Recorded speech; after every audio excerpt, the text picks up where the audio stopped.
Menjelang debat kedua Pilkada Jakarta, dua lembaga survei merilis hasil survei yang hasilnya ada perbedaan elektabilitas antara paslon nomor urut 1 dan nomor urut 3. Dua lembaga survei yakni Poltreking Indonesia dan Lembaga Survei Indonesia. Kedua lembaga survei ini melakukan survei elektabilitas pasca debat Pilkada pertama yang digelar pada 6 Oktober lalu.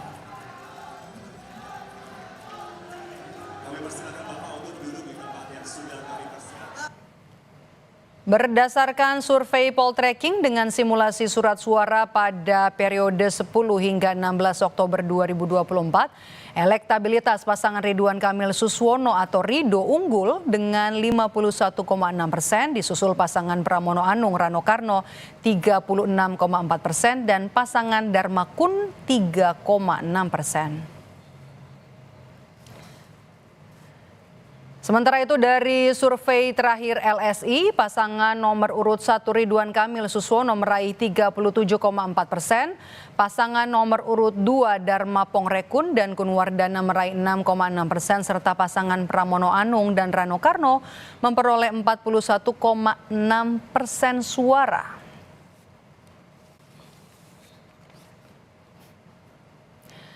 Dewan Etik Perkumpulan Survei Opini Publik Indonesia atau Persepi merespon soal kemunculan hasil survei sejumlah lembaga terkait elektabilitas calon gubernur Jakarta yang hasilnya berbeda.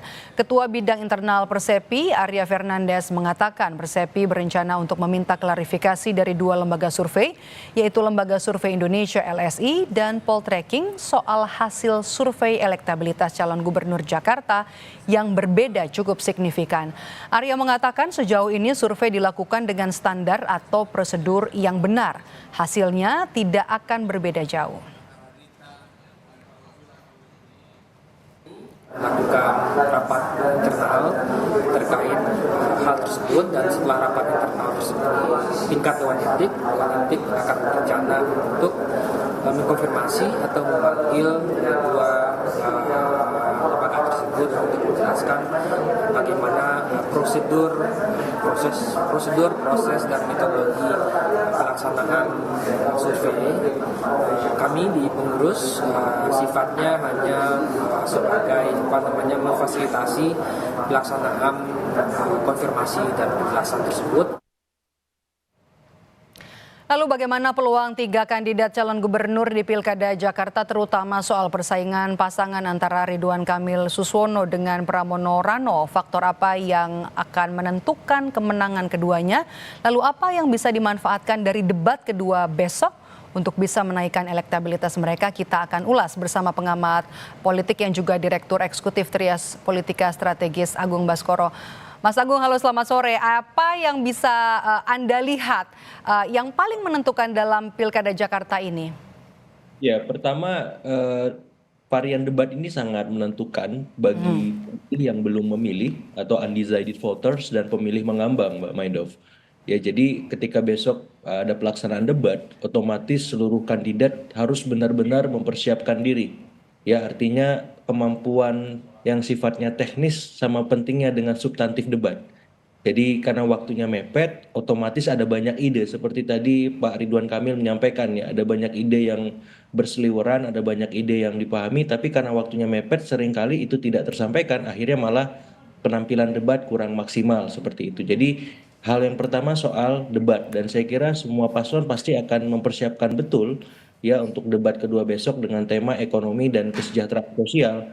Bagaimana kira-kira solusi yang mereka bisa lakukan, karena di beragam temuan survei kredibel, ya saya sebut Poltreking dan LSI, itu punya kesamaan. Masalah ekonomi yang dihadapi masyarakat Jakarta hari ini adalah soal pertama sembako, harganya sangat mahal. Kemudian yang kedua soal lapangan kerja yang semakin sempit. Nah, itu bagaimana kira-kira solusinya dari sisi RK, dari sisi Trump, dan dari sisi Pak Dharma Pongrekun, ya. Karena ini yang dinantikan oleh para pemilih rasional yang jumlahnya sangat besar di Jakarta dan punya pengaruh menentukan tangan bagaimana siapa yang besok akan Pilkada Jakarta. Seperti itu.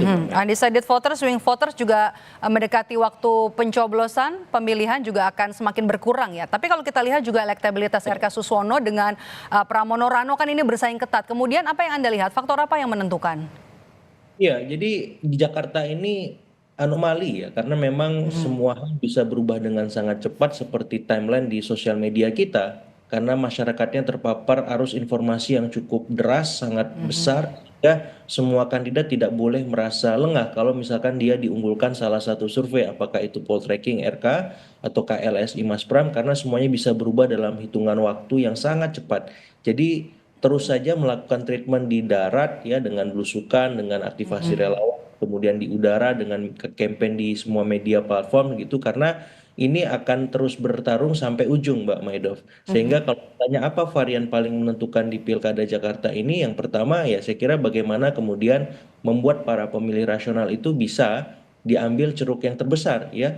Jadi RK Darmakun ya harus menjelaskan programnya sekonkret mungkin, serasional mungkin, jangan terlalu bombastis, fantastis sehingga apa? Bagi pemilih rasional itu memang mungkin dikerjakan dan mungkin diwujudkan bagaimana misalkan cara mengatasi sembako mahal dan memperluas lapangan kerja. Yang kedua saya kira susah untuk tidak melepaskan ada faktor Anies di sana yang memang sampai hari ini bersuara mau kemana dukungan solid dirinya dilabuhkan apakah ke RK, apakah ke Pram ataukah ke Dharma Pongrekun. Nah, saya kira faktor A ini ya, faktor Anies akan banyak bicara ketika jelang pemilihan karena di sana saya kira sudah mentok ya Oke. pergerakan teman-teman Pram dan Dharma Pongrekun seperti itu, Mbak. Iya, meskipun juga arahnya masih belum terlihat jelas ya, masih abu-abu begitu arahnya kemana. Tapi kalau misalnya kita bahas dari isu apa yang kemudian bakal menentukan naik turunnya elektabilitas dari RK Susono dan juga Pram Rano? Ya, saya kira kalau besok temanya soal ekonomi dan kesejahteraan sosial, maka yang krusial sebagai temuan beberapa lembaga survei kredibel tadi ya soal mengatasi mahalnya harga-harga sembako yang tidak stabil seperti itu. Yang kedua soal lapangan kerja. Ini bagaimana penanganan dari RK Suswono supaya apa? Supaya khususnya ya Gen Z kemudian milenial bisa mendapatkan lapangan kerja di masing-masing kandidat sebenarnya sudah ada tapi apakah itu cukup misalkan di sisi apa Mas Pram itu akan ada misalkan job fair di setiap 3 bulan sekali di kecamatan ya atau misalkan apakah cukup dengan work from home gitu atau ada arahan di RK ada semacam penanggulangan atau dana bansos bagi mereka yang terkena dampak PHK seperti itu dalam beberapa bulan atau di sisi namanya Dharma Pongrekun itu ada arahan juga bagaimana pemerintah terlibat untuk ya mengakomodasi teman-teman yang PHK tadi dalam sebuah program pemerintah provinsi. Jadi semacam itu sebenarnya oke saja lumrah tapi belum ada sesuatu yang menggebrak sehingga memang bagi Gen Z maupun milenial ketiga paslon ini memang bisa memberikan solusi secara real hari per harinya bukan sebatas hitungan waktu ataupun terbatas dalam Oke. hitungan bulan seperti itu. Dan ini jadi menarik ya karena tema debat kedua ini adalah ekonomi dan juga kesejahteraan sosial yang sangat dekat dengan warga. Ini bisa jadi momentum nanti untuk bisa mengerek elektabilitas asal tidak blunder begitu ya dalam debat. Terima kasih sudah bergabung bersama kami pengamat politik sekaligus Direktur Eksekutif Trias Politika Mas Agung Baskoro sudah bergabung bersama kami di Kompas Petang.